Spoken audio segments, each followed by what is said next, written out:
ओम श्री परमात्मने नमः। श्रीमद्भगवद्गीता अथ प्रथमोऽध्यायः।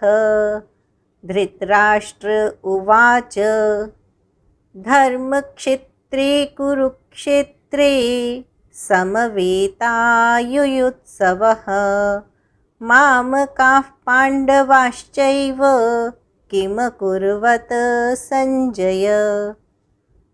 धृतराष्ट्र ने पूछा, हे संजय, धर्म क्षेत्र कुरुक्षेत्र में एकत्र युद्ध की इच्छा वाले मेरे और पांडु के पुत्रों ने क्या किया। अज्ञान रूपी धृतराष्ट्र और संयम रूपी संजय। अज्ञान मन के अंतराल में रहता है। अज्ञान से आवृत मन धृतराष्ट्र जन्मांध है, किंतु संयम रूपी संजय के माध्यम से वह देखता है, सुनता है। वह समझता है कि परमात्मा ही सत्य है, फिर भी जब तक इससे उत्पन्न मोह रूपी दुर्योधन जीवित है, इसकी दृष्टि सदैव कौरवों पर रहती है, विकारों पर ही रहती है। शरीर एक क्षेत्र है।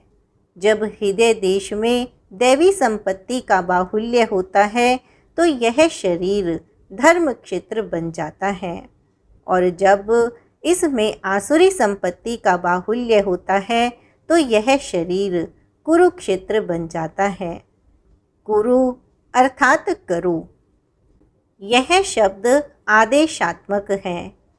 श्री कृष्ण कहते हैं, प्रकृति से उत्पन्न तीनों गुणों द्वारा परवश होकर मनुष्य कर्म करता है। वह क्षण मात्र भी कर्म किए बिना नहीं रह सकता। गुण उससे करा लेते हैं। सो जाने पर भी कर्म बंद नहीं होता। वह भी स्वस्थ शरीर की आवश्यक खुराक मात्र है। तीनों गुण मनुष्य को देवता से कीट पर्यंत शरीरों में ही बांधते हैं। जब तक प्रकृति और प्रकृति से उत्पन्न गुण जीवित हैं, तब तक कुरु लगा रहेगा। अतः जन्म मृत्यु वाला क्षेत्र, विकारों वाला क्षेत्र कुरुक्षेत्र है, और परम धर्म परमात्मा में प्रवेश दिलाने वाली पुण्यमयी प्रवृत्तियों का क्षेत्र धर्म क्षेत्र है। पुरातत्वविद पंजाब में काशी एवं प्रयाग के मध्य तथा अनेकानेक स्थलों पर कुरुक्षेत्र की शोध में लगे हैं, किंतु गीताकार ने स्वयं बताया है कि जिस क्षेत्र में यह युद्ध हुआ वह कहाँ है। इदं शरीरम कौन्तेय क्षेत्रमित्यभिधीयते। अर्जुन, यह शरीर ही क्षेत्र है, और जो इसको जानता है उसका पार पा लेता है, वह क्षेत्रज्ञ है। आगे इन्होंने क्षेत्र का विस्तार बताया, जिसमें 10 इंद्रियां, मन, बुद्धि, अहंकार, पांचों विकार और तीनों गुणों का वर्णन है। शरीर ही क्षेत्र है, एक अखाड़ा है। इसमें लड़ने वाली प्रवृत्तियां 2 हैं, दैवी संपद और आसुरी संपद। पांडु की संतान और धृतराष्ट्र की संतान, सजातीय और विजातीय प्रवृत्तियां। अनुभवी महापुरुष की शरण जाने पर इन दोनों प्रवृत्तियों में संघर्ष का सूत्रपात होता है। यह क्षेत्र क्षेत्रज्ञ का संघर्ष है, और यही वास्तविक युद्ध है। विश्व युद्धों से इतिहास भरा पड़ा है, किंतु उनमें जीतने वालों को भी शाश्वत विजय नहीं मिलती। ये तो आपसी बदले हैं। प्रकृति का सर्वथा शमन करके प्रकृति से परे की सत्ता का दिग्दर्शन करना और उसमें प्रवेश पाना ही वास्तविक विजय है। यही एक ऐसी विजय है जिसके पीछे हार नहीं है। यही मुक्ति है जिसके पीछे जन्म मृत्यु का बंधन नहीं है। इस प्रकार अज्ञान से आच्छादित प्रत्येक मन संयम के द्वारा जानता है कि क्षेत्रज्ञ के युद्ध में क्या हुआ। अब जैसा जिसके संयम का उत्थान है वैसे वैसे उसे दृष्टि आती जाएगी। संजय उवाच दृष्ट्वा तु पाण्डवानीकं व्यूढन् दुर्योधनस्तदा आचार्यमुपसंगम्य राजा वचनमब्रवीत्। उस समय राजा दुर्योधन ने व्यूह रचना युक्त पांडवों की सेना को देखकर द्रोणाचार्य के पास जाकर यह वचन कहा। द्वैत के आचरण ही द्रोणाचार्य हैं। जब जानकारी हो जाती है कि हम परमात्मा से अलग हो गए हैं, यही द्वैत का भान है, वहाँ उसकी प्राप्ति के लिए तड़प पैदा हो जाती है। तभी हम गुरु की तलाश में निकलते हैं। दोनों प्रवृत्तियों के बीच यही प्राथमिक गुरु है। यद्यपि बाद के सद्गुरु योगेश्वर श्री कृष्ण होंगे, जो योग की स्थिति वाले होंगे। राजा दुर्योधन आचार्य के पास जाता है। मोह रूपी दुर्योधन मोह संपूर्ण व्याधियों का मूल है, राजा है। दुर्योधन दुर अर्थात दूषित, यो धन अर्थात वह धन। आत्मिक संपत्ति ही स्थिर संपत्ति है। उसमें जो दोष उत्पन्न करता है वह है मोह।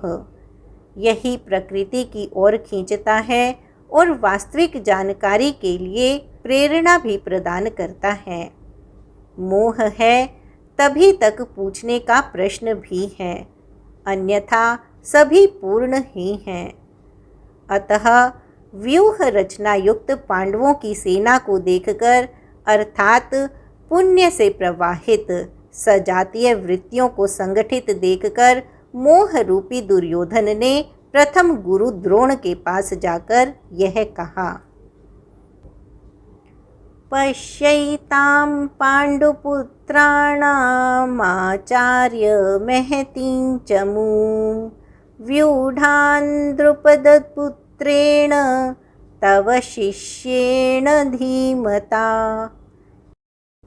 हे आचार्य, अपने बुद्धिमान शिष्य द्रुपद पुत्र धृष्टद्युम्न द्वारा व्यूहाकार खड़ी की हुई पांडु पुत्रों की इस भारी सेना को देखिए।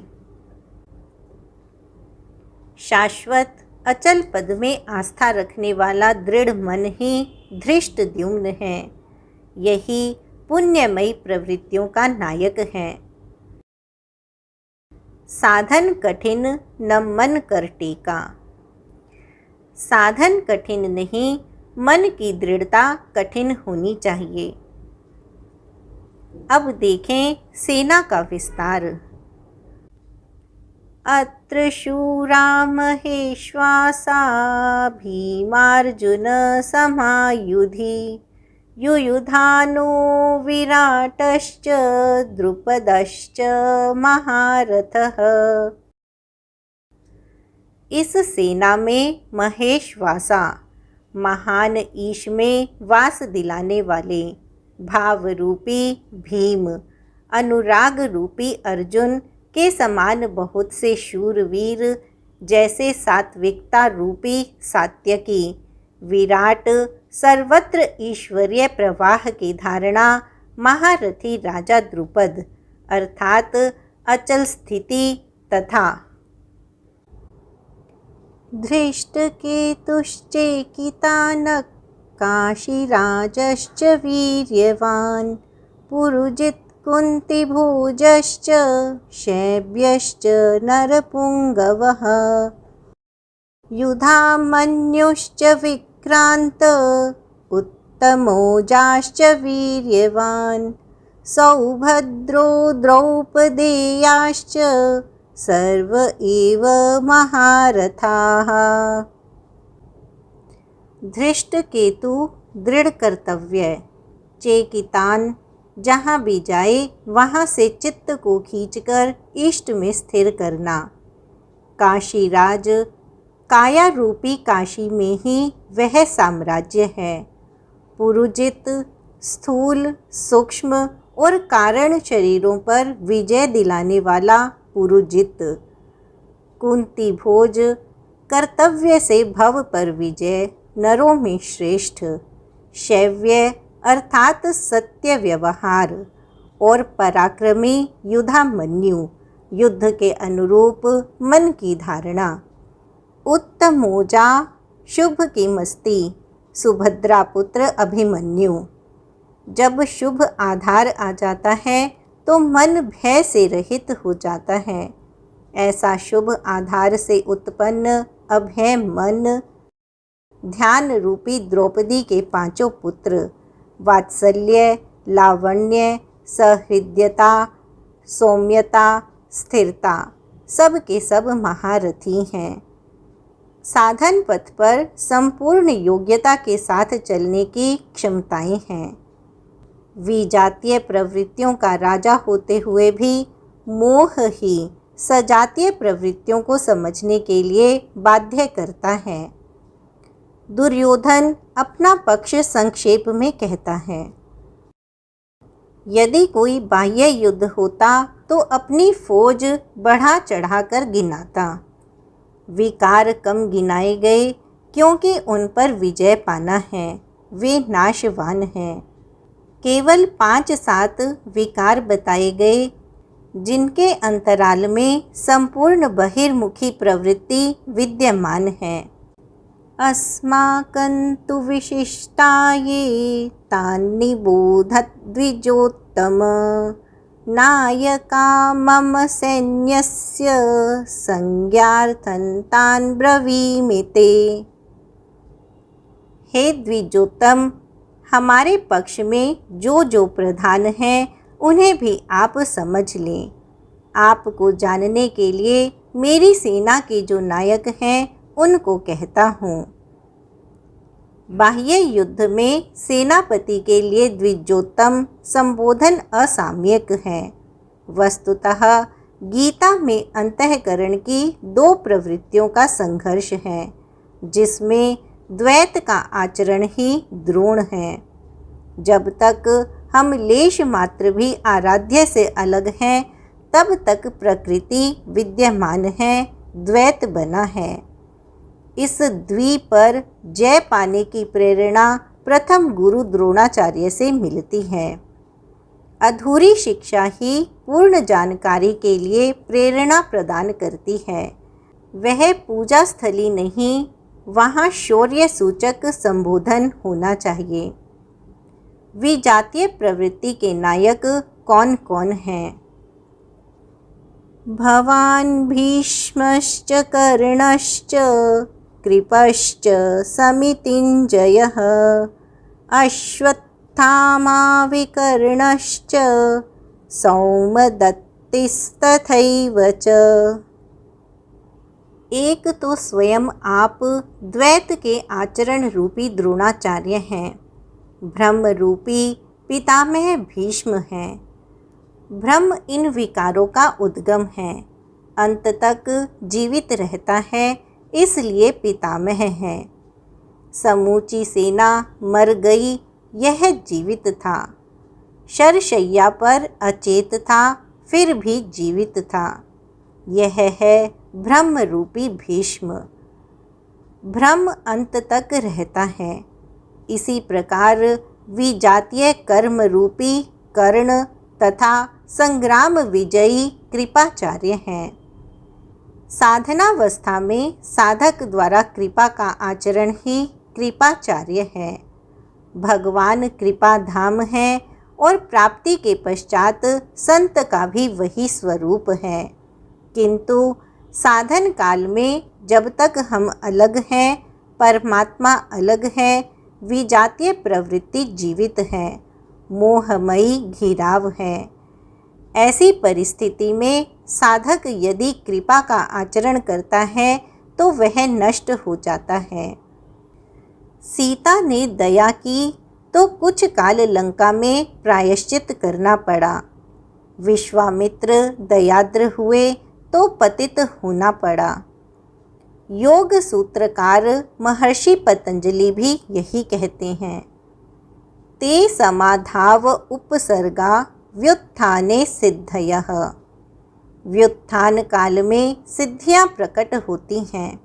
वे वास्तव में सिद्धियां हैं, किंतु कैवल्य प्राप्ति के लिए उतनी बड़ी विघ्न है जितने काम, क्रोध, लोभ, मोह इत्यादि। गोस्वामी तुलसीदास का भी यही निर्णय है। माया अनेक विघ्न करती है, रिद्धियां प्रदान करती हैं, यहाँ तक कि सिद्ध बना देती हैं। ऐसी अवस्था वाला साधक बगल से निकल भर जाए, मरणासन रोगी भी जी उठेगा।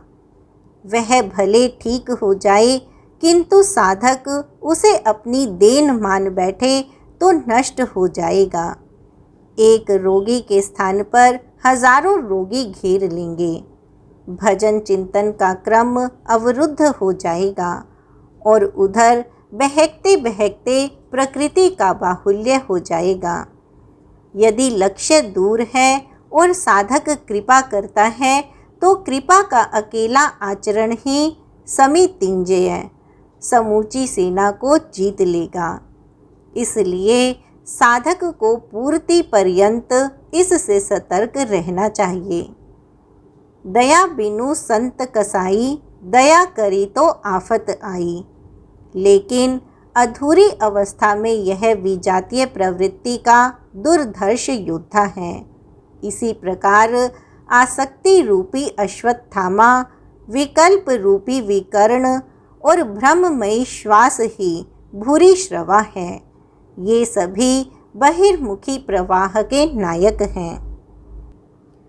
अन्ये च बहवः शूरा मदर्थे त्यक्तजीविताः नानाशस्त्रप्रहरणाः सर्वे युद्धविशारदाः।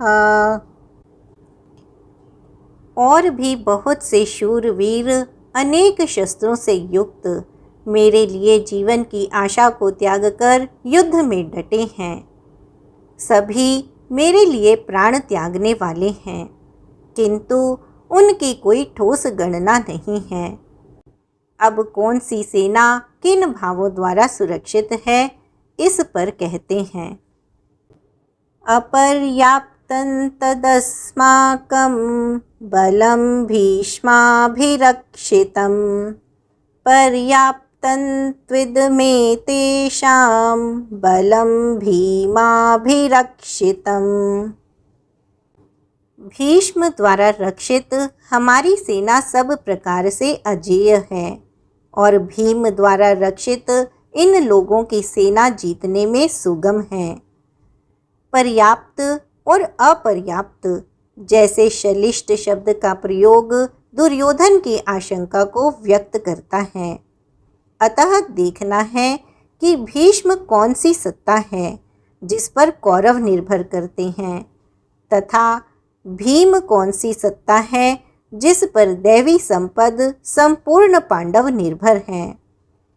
दुर्योधन अपनी व्यवस्था देता है कि अयनेषु च सर्वेषु यथा भागमवस्थिताः भीष्ममेवाभिरक्षन्तु भवन्तः सर्व एव हि।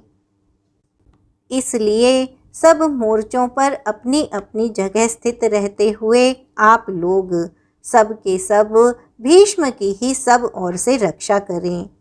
यदि भीष्म जीवित है तो हम अजेय हैं। इसलिए आप पांडवों से न लड़कर केवल भीष्म की ही रक्षा करें। कैसा योद्धा है भीष्म, जो स्वयं अपनी रक्षा नहीं कर पा रहा है। कौरवों को उसकी रक्षा व्यवस्था करनी पड़ रही है। यह कोई बाह्य योद्धा नहीं, ब्रह्म ही भीष्म है। जब तक ब्रह्म जीवित है तब तक विजातीय प्रवृत्तियां अजेय हैं। अजेय का यह अर्थ नहीं कि जिसे जीता न जा सके, बल्कि अजेय का अर्थ दुर्जय है, जिसे कठिनाई से जीता जा सकता हो। यदि भ्रम समाप्त हो जाए तो अविद्या अस्तित्वहीन हो जाए। मोह इत्यादि जो आंशिक रूप से बचे भी हैं, शीघ्र ही समाप्त हो जाएंगे। भीष्म की इच्छा मृत्यु थी। इच्छा ही भ्रम है। इच्छा का अंत और भ्रम का मिटना एक ही बात है। इसी को संत कबीर ने सरलता से कहा, इच्छा काया इच्छा माया, इच्छा जग उपजाया। कह कबीर जे इच्छा विवर्जित, ताका पार न पाया। जहाँ भ्रम नहीं होता वह अपार और अव्यक्त है। इस शरीर के जन्म का कारण इच्छा है। इच्छा ही माया है और इच्छा ही जगत की उत्पत्ति का कारण है।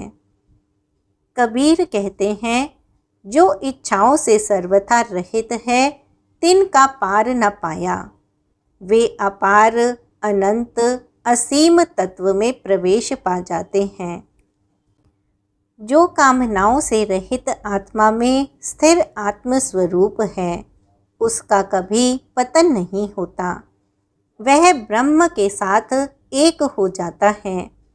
आरंभ में इच्छाएं अनंत होती हैं और अंततो गत्वा परमात्म प्राप्ति की इच्छा शेष रहती है। जब यह इच्छा भी पूरी हो जाती है, तब इच्छा ही मिट जाती है। यदि उससे भी बड़ी कोई वस्तु होती तो आप उसकी इच्छा अवश्य करते। जब उससे आगे कोई वस्तु है ही नहीं, तो इच्छा किसकी होगी? जब प्राप्त होने योग्य कोई वस्तु अप्राप्य न रह जाए, तो इच्छा भी समूल नष्ट हो जाती है और इच्छा के मिटते ही भ्रम का सर्वथा अंत हो जाता है। यही भीष्म की इच्छा मृत्यु है। इस प्रकार भीष्म द्वारा रक्षित हम लोगों की सेना सब प्रकार से अजेय है। जब तक भ्रम है, तभी तब अविद्या का भी अस्तित्व है। भ्रम शांत हुआ तो अविद्या भी समाप्त हो जाती है। भीम द्वारा रक्षित इन लोगों की सेना जीतने में सुगम है। भाव रूपी भीम, भाव में वह क्षमता है कि अविदित परमात्मा भी विदित हो जाता है। श्री कृष्ण ने इसे श्रद्धा कहकर संबोधित किया है। भाव में वह क्षमता है कि भगवान को भी वश में कर लेता है। भाव से ही संपूर्ण पुण्यमयी प्रवृत्तियों का विकास है। यह पुण्य का संरक्षक है तो इतना बलवान कि परम देव परमात्मा को संभव बनाता है, किंतु साथ ही इतना कोमल भी है कि आज भाव है तो कल अभाव में बदलते देर नहीं लगती। आज आप कहते हैं कि महाराज बहुत अच्छे हैं, कल कह सकते हैं कि नहीं, हमने तो देखा कि महाराज खीर खाते हैं। इष्ट में लेश मात्र भी त्रुटि प्रतीत होने पर भाव डगमगा जाता है। पुण्यमयी प्रवृत्ति विचलित हो उठती है। इष्ट से संबंध टूट जाता है। इसलिए भीम द्वारा रक्षित इन लोगों की सेना जीतने में सुगम है। महर्षि पतंजलि का भी यही निर्णय है। दीर्घ काल तक निरंतर श्रद्धा भक्ति पूर्वक किया हुआ साधन ही दृढ़ हो पाता है। तस्य संजनयन् हर्षं कुरु वृद्धः पितामहः, सिंहनादं विनद्योच्चैः शंखं दद्मौ प्रतापवान्। इस प्रकार अपने बलाबल का निर्णय लेकर शंख ध्वनि हुई। शंख ध्वनि पात्रों के पराक्रम की घोषणा है कि जीतने पर कौन सा पात्र आपको क्या देगा। कौरवों में वृद्ध प्रतापवान भीष्म ने उस दुर्योधन के हृदय में हर्ष उत्पन्न करते हुए उच्च स्वर से सिंहनाद के समान भयप्रद शंख बजाया। सिंह प्रकृति के भयावह पहलू का प्रतीक है। घोर जंगल के नीरव एकांत में शेर की दहाड़ कान में पड़ जाए तो रोंगटे खड़े हो जाएंगे, हृदय कांपने लगेगा। यद्यपि शेर आपसे मीलों दूर है। भय प्रकृति में होता है, परमात्मा में नहीं। वह तो अभय सत्ता है। ब्रह्म रूपी भीष्म यदि विजयी होता है तो प्रकृति के जिस भयारण्य में आप हैं उससे भी अधिक भय के आवरण में बांध देगा। भय की एक परत और बढ़ जाएगी, भय का आवरण घना हो जाएगा।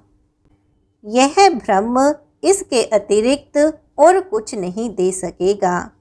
अतः प्रकृति से निवृत्ति ही गंतव्य का मार्ग है।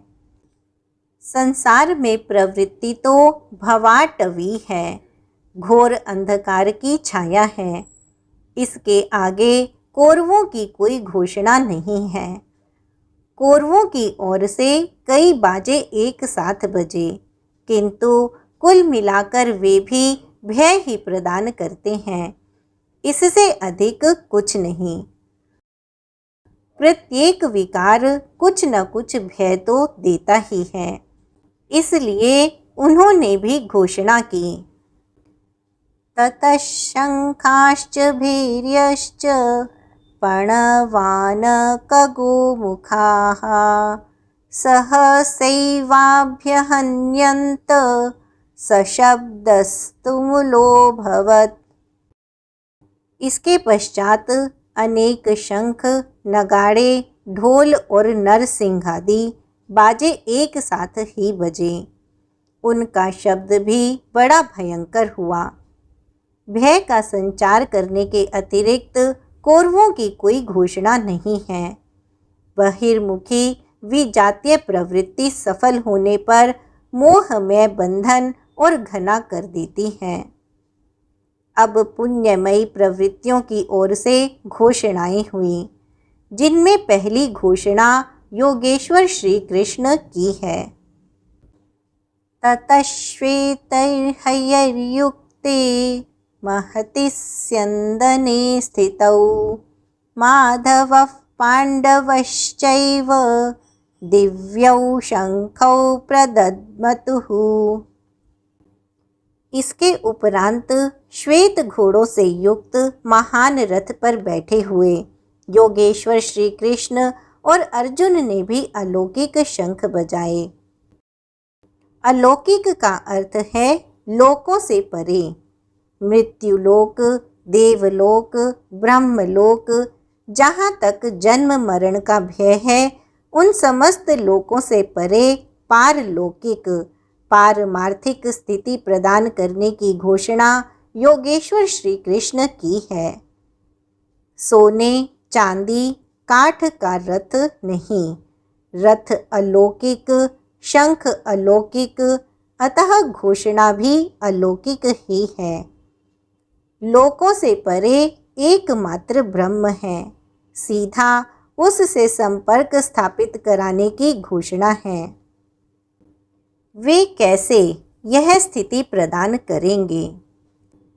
पांचजन्यं ऋषिकेशो देवदत्तं धनंजयः पौंड्रं दद्मौ महाशंखं भीमकर्मावृकोदरः।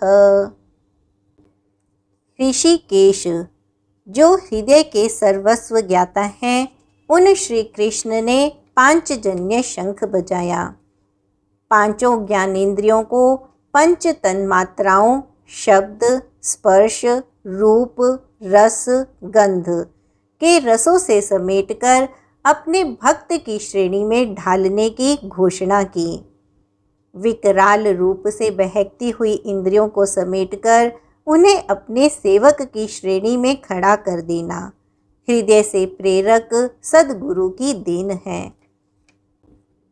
श्री कृष्ण एक योगेश्वर सद्गुरु थे। शिष्यस्तेहम्, भगवान मैं आपका शिष्य हूँ। बाह्य विषय वस्तुओं को छोड़कर ध्यान में इष्ट के अतिरिक्त दूसरा न देखें, दूसरा न सुने, न दूसरे का स्पर्श करें। यह सद्गुरु के अनुभव संचार पर निर्भर करता है। देवदत्तं धनंजयः, दैवी संपत्ति को अधीन करने वाला अनुराग ही अर्जुन है। इष्ट के अनुरूप लगाव, जिसमें विरह, वैराग्य, अश्रुपात हो, रोमांच हो, इष्ट के अतिरिक्त अन्य विषय वस्तुओं का लेश मात्र टकराव न होने पाए, उसी को अनुराग कहते हैं। यदि यह सफल होता है तो परम देव परमात्मा में प्रवेश दिलाने वाली दैवी संपद पर आधिपत्य प्राप्त कर लेता है। इसी का दूसरा नाम धनंजय भी है। एक धन तो बाहरी संपत्ति है, जिससे शरीर निर्वाह की व्यवस्था होती है। आत्मा से इसका कोई संबंध नहीं है। इससे परे स्थिर आत्मिक संपत्ति ही निज संपत्ति है। बृहदारण्यक उपनिषद में याज्ञवल्क्य ने मैत्रेयी को यही समझाया कि धन धान्य से संपन्न पृथ्वी के स्वामित्व से भी अमृत तत्व की प्राप्ति नहीं हो सकती। उसका उपाय आत्मिक संपत्ति है। भयानक कर्म वाले भीमसेन ने पौंड्र अर्थात प्रीति नामक महाशंख बजाया। भाव का उद्गम और निवास स्थान हृदय है, इसलिए इसका नाम वृकोदर है। आपका भाव लगाव बच्चे में होता है, किंतु वस्तुतः वह लगाव आपके हृदय में है, जो बच्चे में जाकर मूर्त होता है। यह भाव अथाह और महान बलशाली है। उसने प्रीति नामक शंख बजाया। भाव में ही वह प्रीति निहित है, इसलिए भीम ने प्रीति नामक महाशंख बजाया। भाव महान बलवान है, किंतु प्रीति संचार के माध्यम से। अनंत विजयम राजा कुंती पुत्रो युधिष्ठिरः नकुलः सहदेवश्च सुघोषमणिपुष्पकौ। कुंती पुत्र राजा युधिष्ठिर ने अनंत विजय नामक शंख बजाया। कर्तव्य रूपी कुंती और धर्म रूपी युधिष्ठिर। धर्म पर स्थिरता रहेगी तो अनंत विजय अनंत परमात्मा में स्थिति दिलाएगा। प्रकृति पुरुष क्षेत्र क्षेत्रज्ञ के संघर्ष में स्थिर रहता है। महान दुख से भी विचलित नहीं होता, तो एक दिन जो अनंत है, जिसका अंत नहीं है, वह है परम तत्व परमात्मा, उस पर विजय दिला देता है। नियम रूपी नकुल ने सुघोष नामक शंख बजाया। ज्यों ज्यों नियम उन्नत होगा, अशुभ का शमन होता जाएगा, शुभ घोषित होता जाएगा। सत्संग रूपी सहदेव ने मणिपुष्पक शंख बजाया। मनीषियों ने प्रत्येक श्वास को बहुमूल्य मणि की संज्ञा दी है। एक सत्संग तो वह है जो आप सत्पुरुषों की वाणी से सुनते हैं, किंतु यथार्थ सत्संग आंतरिक है। श्री कृष्ण के अनुसार आत्मा ही सत्य है, सनातन है। चित्त सब ओर से सिमटकर आत्मा की संगत करने लगे, यही वास्तविक सत्संग है। यह सत्संग चिंतन, ध्यान और समाधि के अभ्यास से संपन्न होता है। ज्यों ज्यों सत्य के सानिध्य में सूरत टिकती जाएगी, त्यों त्यों एक एक श्वास पर नियंत्रण मिलता जाएगा। मन सहित इंद्रियों का निरोध होता जाएगा। जिस दिन सर्वथा निरोध होगा, वस्तु प्राप्त हो जाएगी। वाद्य यंत्रों की तरह चित्त का आत्मा के स्वर में स्वर मिलाकर संगत करना ही सत्संग है। बाह्य मणि कठोर है, किंतु श्वास मणि पुष्प से भी कोमल है। पुष्प तो विकसित होने या टूटने पर कुम्हलाता है, किंतु आप अगले श्वास तक जीवित रहने की गारंटी नहीं दे सकते। किंतु सत्संग सफल होने पर प्रत्येक श्वास पर नियंत्रण दिलाकर परम लक्ष्य की प्राप्ति करा देता है। इसके आगे पांडवों की कोई घोषणा नहीं है, किंतु प्रत्येक साधन कुछ न कुछ निर्मलता के पथ में दूरी तय कराता है। आगे कहते हैं, काश्यश्च परमेश्वासः शिखण्डी च महारथः धृष्टद्युम्नो विराटश्च सात्यकिश्चापराजितः। काया रूपी काशी। पुरुष जब सब ओर से मन सहित इंद्रियों को समेटकर काया में ही केंद्रित करता है, तो परमेश्वास परम ईश में वास का अधिकारी हो जाता है। परम ईश में वास दिलाने में सक्षम काया ही काशी है। काया में ही परम ईश का निवास है। परमेश्वास का अर्थ श्रेष्ठ धनुष वाला नहीं, बल्कि परम ईश वास है। शिखा सूत्र का त्याग ही शिखंडी है। आजकल लोग सिर के बाल कटा लेते हैं और सूत्र के नाम पर गले की जनेऊ हटा लेते हैं, अग्नि जलाना छोड़ देते हैं। हो गया संन्यास उनका। नहीं, वस्तुतः शिखा लक्ष्य का प्रतीक है, जिसे आपको पाना है, और सूत्र है संस्कारों का। जब तक आगे परमात्मा को पाना शेष है, पीछे संस्कारों का सूत्रपात लगा हुआ है। तब तक त्याग कैसा, संन्यास कैसा, अभी तो चलने वाले पथिक हैं। जब प्राप्तव्य प्राप्त हो जाए, पीछे लगे हुए संस्कारों की डोर कट जाए, ऐसी अवस्था में भ्रम सर्वथा शांत हो जाता है। इसलिए शिखंडी ही ब्रह्म रूपी भीष्म का विनाश करता है। शिखंडी चिंतन पथ की विशिष्ट योग्यता है, महारथी है। धृष्टद्युम्न दृढ़ और अचल मन तथा विराट सर्वत्र विराट ईश्वर का प्रसार देखने की क्षमता इत्यादि दैवी संपद के प्रमुख गुण हैं। सात्विकता ही सात्यकी है।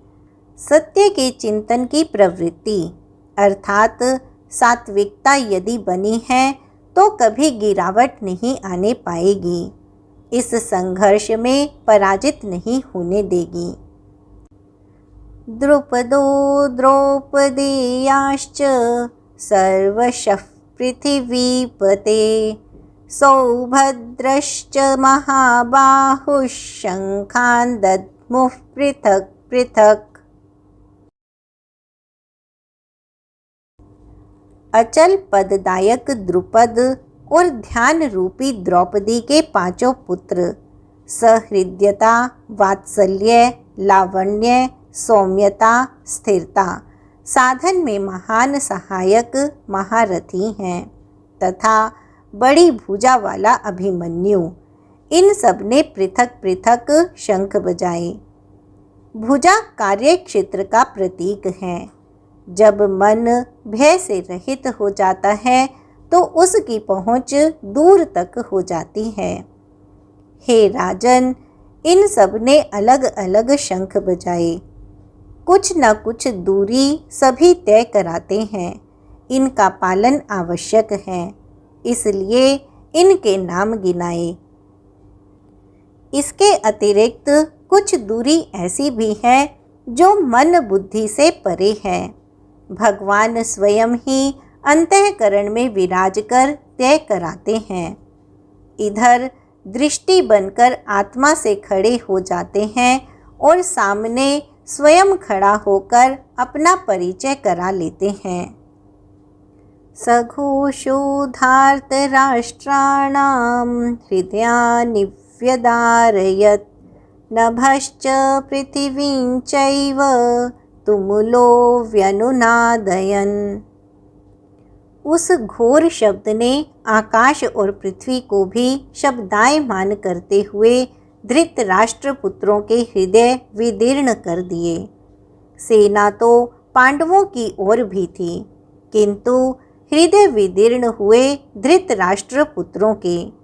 वस्तुतः पांचजन्य दैवी शक्ति पर आधिपत्य, अनंत पर विजय, अशुभ का शमन और शुभ की घोषणा धारावाही होने लगे तो कुरुक्षेत्र, आसुरी संपद, बहिर्मुखी प्रवृत्तियों का हृदय विदीर्ण हो जाएगा। उनका बल शनै शनै क्षीण होने लगता है। सर्वथा सफलता मिलने पर मोहमयी प्रवृत्तियां सर्वथा शांत हो जाती हैं। अथ व्यवस्थितान् दृष्ट्वा धार्तराष्ट्रान् कपिध्वजः प्रवृत्ते शस्त्रसम्पाते धनुरुद्यम्य पाण्डवः। ऋषिकेशं तदा वाक्यमिदमाह महीपते। अर्जुन उवाच सेनयोरुभयोर्मध्ये रथं स्थापयमेच्युत।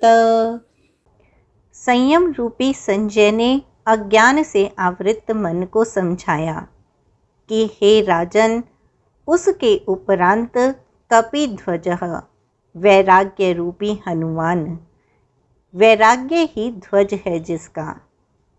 ध्वज राष्ट्र का प्रतीक माना जाता है।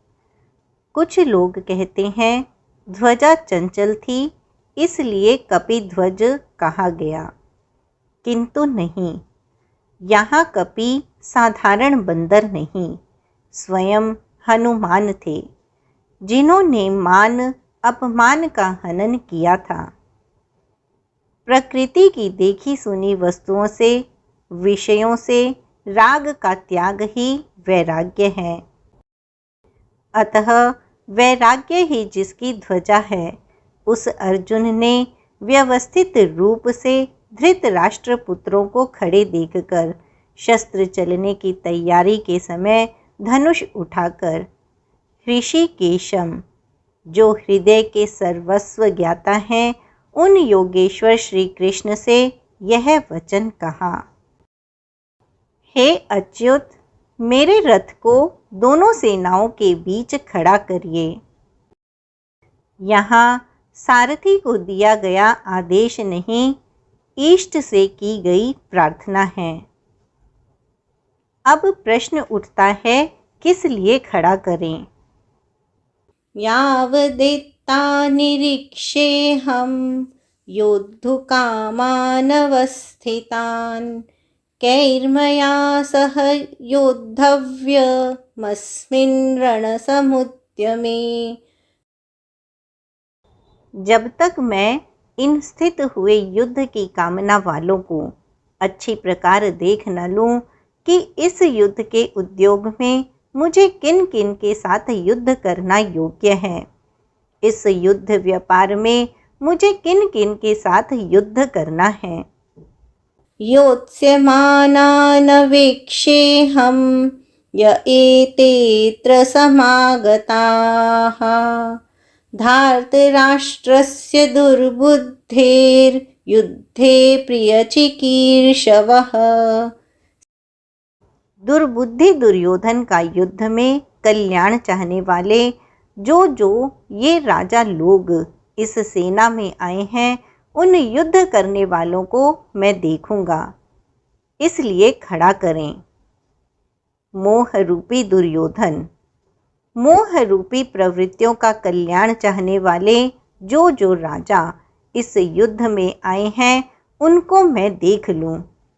संजय उवाच एवमुक्तो हृषीकेशो गुडाकेशेन भारत सेनयोरुभयोर्मध्ये स्थापयित्वा रथोत्तमम् भीष्मद्रोणप्रमुखतः सर्वेषां च महीक्षिताम् उवाच पार्थ पश्यैतान् समवेतान् कुरुनीति। संजय बोला, निद्राजयी अर्जुन द्वारा इस प्रकार कहे जाने पर हृदय के ज्ञाता श्री कृष्ण ने दोनों सेनाओं के बीच भीष्म, द्रोण और महीक्षिताम शरीर रूपी पृथ्वी पर अधिकार जमाए हुए संपूर्ण राजाओं के बीच उत्तम रथ को खड़ा करके कहा, पार्थ, इन इकट्ठे हुए कौरवों को देख। यहाँ उत्तम रथ सोने चांदी का रथ नहीं है। संसार में उत्तम की परिभाषा नश्वर के प्रति अनुकूलता प्रतिकूलता से की जाती है। यह परिभाषा अपूर्ण है। जो हमारे आत्मा हमारे स्वरूप का सदैव साथ दे वही उत्तम है, जिसके पीछे अनुत्तम मलिनता ना हो। तत्रापश्यात् स्थितान् पार्थः पितॄनथ पितामहान् आचार्यान् मातुलान् भ्रातॄन् पुत्रान् पौत्रान् सखींस्तथा श्वशुरान् सुहृदश्चैव सेनयोरुभयोरपि तान् समीक्ष्य स कौन्तेयः सर्वान् बन्धूनवस्थितान् कृपया परयाविष्टो विषीदन्निदमब्रवीत्। इसके उपरांत अचूक लक्ष्य वाले पार्थिव शरीर को रथ बनाने वाले पार्थ ने उन दोनों सेनाओं में स्थित पिता के भाइयों को, आचार्यों को, मामाओं को, भाइयों को, पितामहों को, पुत्रों को, पौत्रों को, मित्रों को, श्वशुरों को और सुहृदों को देखा। दोनों सेनाओं में अर्जुन को केवल अपना परिवार, मामा का परिवार, ससुराल का परिवार, सुहृद और गुरुजन दिखाई पड़े। महाभारत काल की गणना के अनुसार 18 अक्षौहिणी लगभग 40 लाख के समकक्ष होता है, किंतु प्रचलित गणना के अनुसार 18 अक्षौहिणी 6.5 अरब के लगभग होता है, जो आज के विश्व की जनसंख्या के समकक्ष हैं। इतने मात्र के लिए यदा कदा विश्व स्तर पर आवास, खाद्य समस्या बन जाती है। इतना बड़ा जनसमूह अर्जुन के 3-4 रिश्तेदारों का परिवार मात्र था। क्या इतना बड़ा भी किसी का परिवार होता है? कदापि नहीं। यह हृदय देश का चित्रण है। इस प्रकार खड़े हुए उन संपूर्ण बंधुओं को देखकर अत्यंत करुणा से आवृत वह कुंती पुत्र अर्जुन शोक करता हुआ बोला। अर्जुन शोक करने लगा क्योंकि उसने देखा कि यह सब तो अपना परिवार ही है। अतः बोला। अर्जुन उवाच दृष्ट्वेमं स्वजनं कृष्ण युयुत्सुं समुपस्थितं सीदन्ति मम गात्राणि मुखं च परिशुष्यति वेपथुश्च शरीरे मे रोमहर्षश्च जायते। हे कृष्ण, युद्ध की इच्छा वाले खड़े हुए इस स्वजन समुदाय को देखकर मेरे अंग शिथिल हुए जाते हैं, मुख सूखा जाता है और मेरे शरीर में कंप तथा रोमांच हो रहा है। गांडीवं संसते हस्तात् त्वक्चैव परिदह्यते न च शक्नोम्यवस्थातुं भ्रमतीव च मे मनः। इतना ही नहीं, हाथ से गांडीव गिरता है, त्वचा भी जल रही है। अर्जुन को ज्वर सा हो आया, संतप्त हो उठा कि यह कैसा युद्ध है जिसमें स्वजन ही खड़े हैं। अर्जुन को भ्रम हो गया। वह कहता है, अब मैं खड़ा रह पाने में भी अपने को असमर्थ पा रहा हूँ। अब आगे देखने की सामर्थ्य नहीं है। निमित्तानि च पश्यामि विपरीतानि केशव न च श्रेयोनुपश्यामि हत्वा स्वजनमाहवे। हे केशव, इस युद्ध का लक्षण भी विपरीत ही देखता हूँ। युद्ध में अपने कुल को मारकर परम कल्याण भी नहीं देखता हूँ। कुल को मारने से कल्याण कैसे होगा। न कांक्षे विजयं कृष्ण न च राज्यं सुखानि च किन्नो राज्येन गोविन्द किम भोगैर्जीवितेन वा। संपूर्ण परिवार युद्ध के मुहाने पर है। इन्हें युद्ध में मारकर विजय से मिलने वाला राज्य और राज्य से मिलने वाला सुख अर्जुन को नहीं चाहिए। वह कहता है, कृष्ण, मैं विजय नहीं चाहता, राज्य तथा सुख भी नहीं चाहता। हे गोविंद, हमें राज्य का भोग अथवा जीवन से भी क्या प्रयोजन है।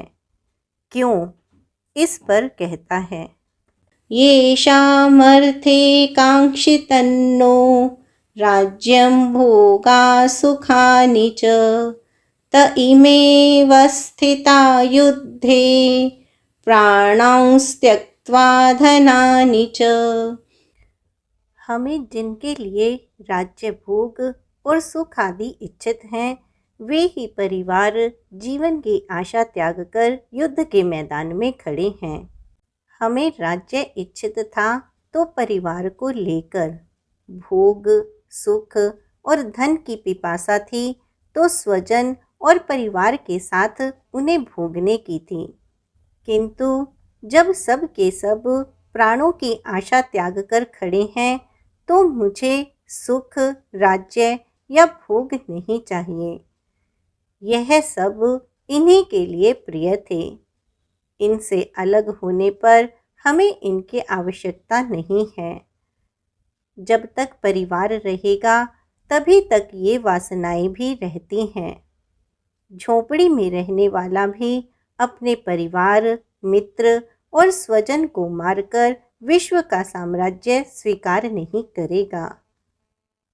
अर्जुन भी यही कहता है कि हमें भोग प्रिय थे, विजय प्रिय थी, किंतु जिनके लिए थी, जब वे ही नहीं रहेंगे तो भोगों से क्या प्रयोजन। इस युद्ध में मारना किसे है। आचार्याः पितरः पुत्रास्तथैव च पितामहाः मातुलाः श्वशुराः पौत्राः शालाः संबंधिनस्तथा। इस युद्ध में आचार्य, ताऊ, चाचे, लड़के और इसी प्रकार दादा, मामा, श्वशुर, पोते, साले तथा समस्त संबंधी ही हैं। एतान् हन्तुमिच्छामि घ्नतोऽपि मधुसूदन अपि त्रैलोक्यराज्यस्य हेतौ किन्नु मही कृते। हे मधुसूदन, मुझे मारने पर भी अथवा तीनों लोगों के राज्य के लिए भी। मैं इन सबको मारना नहीं चाहता। फिर पृथ्वी के लिए कहना ही क्या है। 18 अक्षौहिणी सेना में अर्जुन को अपना परिवार ही दिखाई पड़ा। इतने अधिक स्वजन वास्तव में क्या है? वस्तुतः अनुराग ही अर्जुन है। भजन के आरंभ में प्रत्येक अनुरागी के समक्ष यही समस्या रहती है। सभी चाहते हैं कि हम भजन करें, उस परम सत्य को पा लें, किंतु किसी अनुभवी सद्गुरु के संरक्षण में कोई अनुरागी जब क्षेत्रज्ञ के संघर्ष को समझता है कि हमें किन से लड़ना है, तो वह हताश हो जाता है। वह चाहता है कि हमारे पिता का परिवार, ससुराल का परिवार, मामा का परिवार, सुहृद, मित्र और गुरुजन साथ रहें, सभी सुखी रहें और इन सब की व्यवस्था करते हुए हम परमात्म स्वरूप की प्राप्ति भी कर लें। किंतु जब वह समझता है कि आराधना में अग्रसर होने के लिए परिवार छोड़ना होगा, इन संबंधों का मोह समाप्त करना होगा, तो वह अधीर हो उठता है। पूज्य महाराज जी कहा करते थे, मरना और साधु होना बराबर है। साधु के लिए सृष्टि में दूसरा कोई जीवित है भी, किंतु घर वालों के नाम पर कोई नहीं है। यदि कोई है तो लगाव है। मोह समाप्त कहाँ हुआ? जहाँ तक लगाव है, उसका पूर्ण त्याग, उस लगाव के अस्तित्व मिटने पर ही उसकी विजय है। इन संबंधों का प्रसार ही तो जगत है, अन्यथा जगत में हमारा क्या है? मन का प्रसार ही जगत है। योगेश्वर श्री कृष्ण ने भी मन के प्रसार को ही जगत कहकर संबोधित किया। जिसने इसके प्रभाव को रोक लिया, उसने चराचर जगत ही जीत लिया। केवल अर्जुन अधीर था, ऐसी बात नहीं है। अनुराग सबके हृदय में है।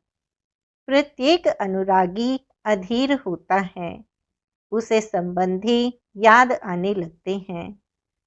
पहले वह सोचता था कि भजन से कुछ लाभ होगा, तो ये सब सुखी होंगे, इनके साथ रहकर उसे भोगेंगे। जब ये साथ ही नहीं रहे तो सुख लेकर क्या करेंगे? अर्जुन की दृष्टि राज्य सुख तक ही सीमित थी। वह त्रिलोकी के साम्राज्य को ही सुख की पराकाष्ठा समझता था।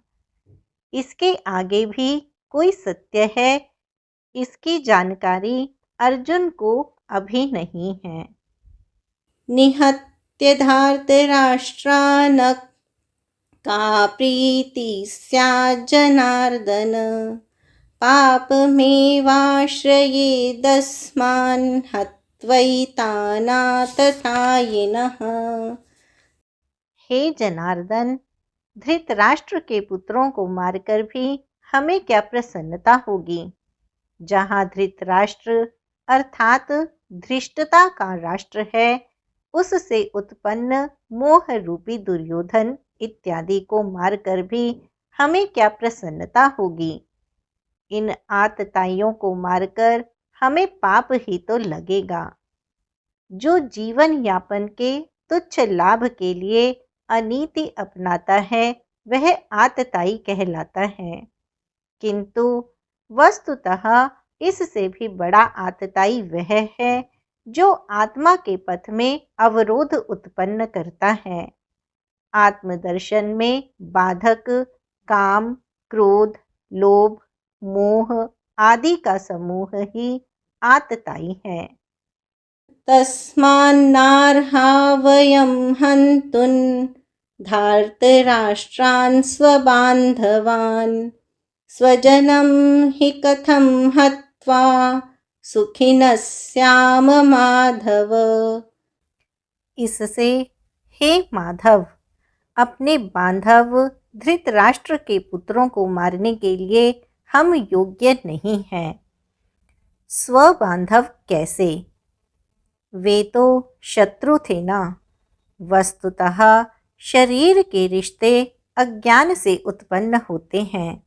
यह मामा है, ससुराल है, स्वजन समुदाय है। यह सब अज्ञान ही तो है। जब शरीर ही नश्वर है तब इसके रिश्ते ही कहाँ रहेंगे। मोह है तभी तक सुहृद है, हमारा परिवार है, हमारी दुनिया है। मोह नहीं तो कुछ भी नहीं। इसलिए वे शत्रु भी अर्जुन को स्वजन दिखाई पड़े। वह कहता है कि अपने कुटुंब को मारकर हम कैसे सुखी होंगे। यदि अज्ञान और मोह ना रहे तो कुटुंब का अस्तित्व ना हो। यह अज्ञान ज्ञान का प्रेरक भी है।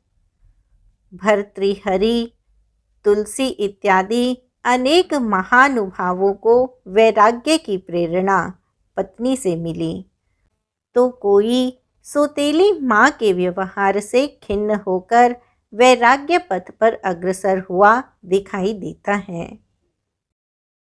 यद्यप्येतेन पश्यन्ति लोभोपहत चेतसः कुलक्षयकृतं दोषं मित्रद्रोहे च पातकम्। यद्यपि लोभ से भ्रष्ट चित्त हुए ये लोग कुल नाश के दोष और मित्रद्रोह के पाप को नहीं देखते हैं। यह उनकी कमी है।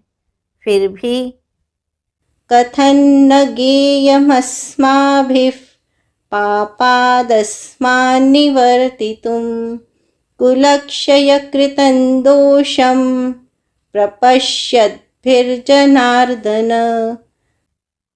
हे जनार्दन, कुल नाश से होने वाले दोषों को जानने वाले हम लोगों को इस पाप से हटने के लिए क्यों नहीं विचार करना चाहिए। मैं ही पाप करता हूँ ऐसी बात नहीं, आप भी भूल करने जा रहे हैं। श्री कृष्ण पर भी आरोप लगाया। अभी वह समझ में अपने को श्री कृष्ण से कम नहीं मानता। प्रत्येक नया साधक सद्गुरु की शरण जाने पर इसी प्रकार तर्क करता है और अपने को जानकारी में कम नहीं समझता। यही अर्जुन भी कहता है कि ये भले ना समझें, किंतु हम आप तो समझदार हैं। कुल नाश के दोषों पर हमें विचार करना चाहिए। कुल नाश में दोष क्या है? कुलक्षये प्रणश्यन्ति कुलधर्माः सनातनाः धर्मे नष्टे कुलं कृत्स्नमधर्मोऽभिभवत्युत। कुल के नाश होने से सनातन कुल धर्म नष्ट हो जाते हैं। अर्जुन, कुल धर्म कुलाचार को ही सनातन धर्म समझ रहा है। धर्म के नाश होने पर संपूर्ण कुल को पाप भी बहुत दबा लेता है। अधर्माभिभवात् कृष्ण प्रदुष्यन्ति कुलस्त्रियः स्त्रीषु दुष्टासु वार्ष्णेय जायते वर्णसंकरः। हे कृष्ण, पाप के अधिक बढ़ जाने से कुल की स्त्रियां दूषित हो जाती हैं। हे वार्ष्णेय, स्त्रियों के दूषित होने पर वर्ण संकर उत्पन्न होता है। अर्जुन की मान्यता थी कि कुल की स्त्रियों के दूषित होने से वर्ण संकर होता है, किंतु श्री कृष्ण ने इसका खंडन करते हुए आगे बताया कि मैं अथवा स्वरूप में स्थित महापुरुष यदि आराधना क्रम में भ्रम उत्पन्न कर दें तब वर्ण संकर होता है। वर्ण संकर के दोषों पर अर्जुन प्रकाश डालता है। संकरो नरकायैव कुलघ्नानां कुलस्य च पतन्ति पितरो ह्येषां लुप्तपिण्डोदकक्रियाः। वर्ण संकर कुल घातियों और कुल को नरक में ले जाने के लिए ही होता है। लुप्त हुई पिंड क्रिया वाले इनके पितर लोग भी गिर जाते हैं। वर्तमान नष्ट हो जाता है, अतीत के पितर गिर जाते हैं और भविष्य वाले भी गिरेंगे। इतना ही नहीं, दोषैरेतैकुलघ्नानां वर्णसंकरकारकैः उत्साद्यन्ते जातिधर्माः कुलधर्माश्च शाश्वताः। इन वर्ण संकर कारक दोषों से कुल और कुल घातियों के सनातन कुल धर्म और जाति धर्म नष्ट हो जाते हैं। अर्जुन मानता था कि कुल धर्म सनातन है, कुल धर्म ही शाश्वत है, किंतु श्री कृष्ण ने इसका खंडन किया और आगे बताया कि आत्मा ही सनातन शाश्वत धर्म है। वास्तविक सनातन धर्म को जानने से पहले मनुष्य धर्म के नाम पर किसी न किसी रूढ़ी को जानता है। ठीक इसी प्रकार अर्जुन भी जानता है, जो श्री कृष्ण के शब्दों में एक रूढ़ी है। उत्सन्कुलधर्माणां मनुष्याणां च नार्दन नरके नियतं वासो भवतीत्यनुशुश्रुम। हे जनार्दन, नष्ट हुए कुल धर्म वाले मनुष्यों का अनंत काल तक नरक में वास होता है, ऐसा हमने सुना है। केवल कुल धर्म ही नहीं नष्ट होता, बल्कि शाश्वत सनातन धर्म भी नष्ट हो जाता है। जब धर्म ही नष्ट हो गया तो ऐसे पुरुष का अनंत काल तक नरक में निवास होता है, ऐसा हमने सुना है। देखा नहीं, सुना है। अहो बत महत् पापं कर्तुं व्यवसिता वयं यद्राज्य सुखलोभेन हन्तुं स्वजनमुद्यताः। अहो, शोक है कि हम लोग बुद्धिमान होकर भी महान पाप करने को तैयार हुए हैं। राज्य और सुख के लोभ से अपने कुल को मारने के लिए उद्यत हुए हैं। अभी अर्जुन अपने को कम ज्ञाता नहीं समझता है। आरंभ में प्रत्येक साधक इसी प्रकार बोलता है। महात्मा बुद्ध का कथन है कि मनुष्य जब अधूरी जानकारी रखता है तो अपने को महान ज्ञानी समझता है, और जब आधे से आगे की जानकारी हासिल करने लगता है तो अपने को महान मूर्ख समझता है। ठीक इसी प्रकार अर्जुन भी अपने को ज्ञानी ही समझता है। वह श्री कृष्ण को ही समझाता है कि उस पाप से परम कल्याण हो, ऐसी बात भी नहीं। केवल राज्य और सुख के लोभ में पड़कर हम लोग कुल नाश करने को उद्यत हुए हैं, महान भूल कर रहे हैं। हम ही भूल कर रहे हैं, ऐसी बात नहीं। आप भी भूल कर रहे हैं। एक धक्का श्री कृष्ण को भी दिया। अंत में अर्जुन अपना निर्णय देता है। यदि मामप्रतीकार मशस्त्रं शस्त्रपाणयः धार्तराष्ट्रारणे हन्युस्तन्मे क्षेमतरं भवेत्। यदि मुझ शस्त्र रहित ना सामना करने वाले को शस्त्रधारी धृतराष्ट्र के पुत्र रण में मारे तो उनका वह मारना भी मेरे लिए अति कल्याणकारक होगा। इतिहास तो कहेगा कि अर्जुन समझदार था, जिसने अपनी बलि देकर युद्ध बचा लिया। लोग प्राणों की आहुति दे डालते हैं कि भोले भाले मासूम बच्चे सुखी रहें, कुल तो बचा रहे, मनुष्य विदेश चला जाए, वैभवपूर्ण प्रासाद में रहे, किंतु 2 दिन बाद उसे अपनी छोड़ी हुई झोंपड़ी याद आने लगती है। मोह इतना प्रबल होता है।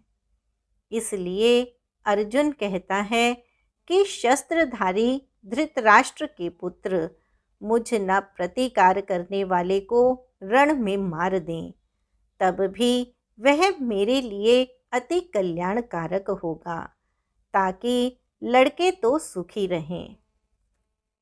संजय उवाच एवमुक्त्वार्जुनः संख्ये रथोपस्थमुपाविशत् विसृज्य सशरं चापं शोकसंविघ्नमानसः। संजय बोला कि रणभूमि में शोक से उद्विग्न मन वाला अर्जुन इस प्रकार कहकर बाण सहित धनुष को त्याग कर रथ के पिछले भाग में बैठ गया, अर्थात क्षेत्रज्ञ के संघर्ष में भाग लेने से पीछे हट गया। ओम तत्सदिति श्रीमद्भगवद्गीतासु उपनिषत्सु ब्रह्म विद्यायां योगशास्त्रे श्रीकृष्णार्जुन संवादे अर्जुन विषाद योगो नाम प्रथमोऽध्यायः। हरये नमः हरये नमः हरये नमः। इस प्रकार श्रीमद्भगवद गीता रूपी उपनिषद एवं ब्रह्म विद्या तथा योग शास्त्र विषयक श्री कृष्ण और अर्जुन के संवाद में संशय विषाद योग नामक प्रथम अध्याय पूर्ण होता है।